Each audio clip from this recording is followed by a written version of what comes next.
नमस्कार, मी गणेश मोरे. तर आज मी आलोय कांदिवलीमधील चारकोप एरियामध्ये आणि आज तुम्हाला मी दाखवणार आहे की घरगुती गणपती त्याच्यामधलं एक क्रिएटिव्ह असं डेकोरेशन बाप्पाचं अभिनय आंबेडकर यांच्याकडून की त्यांनी यावेळी जी क्रिएटिव्ह अशी संकल्पना म्हणजे गणपतीची डेकोरेशन जी क्रिएटिव्ह संकल्पना आहे तर त्याच्याबद्दल आपण त्यांच्याकडून जाणून घेणार आहोत की त्यांना ही संकल्पना कशी सुचली. नमस्कार, माझं नाव अभिनय महादेव आंबेडकर.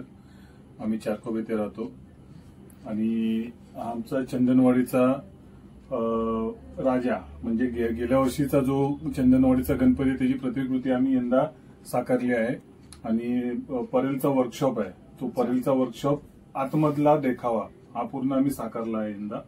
परेलमध्ये मोठे मोठे गणपती जे निघतात तर ते कशा प्रकारे असतात कसे बनतात तर त्या हिशोबाने आम्ही हे छोटे छोटे इथे माणसं आम्ही दाखवलेले आहेत जे बनवतात. तर ती परेलमध्ये जी माणसं वर्कशॉपमध्ये जी काम करतात तर त्यांच्या मागची मेहनत तो मूळ मुद्दा होता दाखवण्याचा की मजूर असतात जे किती काम करतात आणि त्यांना कशा प्रकारे ते लोकांनी चांगल्या मोठ्या मोठ्या मूर्त्या घडवतात 20-25 फूट 30 फूट आणि यंदा मला वाटतं 50 फूटच्या वरही आपण मुंबईतल्या मूर्तिकारांनी मूर्त्या घडवलेल्या आहेत. तर त्यामागचं मोठं होतं की घरी आपण यंदा गेल्या वर्षी आम्ही जो केला होता देखावा तो वर्कशॉप बाहेरचा होता म्हणजे जेव्हा मूर्त्या बाहेर निघतात त्यांना गेलं तर आम्ही तेव्हाच ठरवलं की पुढच्या वर्षी आपण आतमधला कारखाना साकारूया. तर त्या दृष्टिकोनाने आम्ही यंदा आतमधला आणि ही सुबक मूर्ती आम्ही यंदा विराजमान केलेली आहे आमच्या घरामध्ये अखिल चंदनवाडीचा गोड गणपती. तर त्या हिशोबाने आम्ही पूर्ण देखावा सादर केलेला आहे.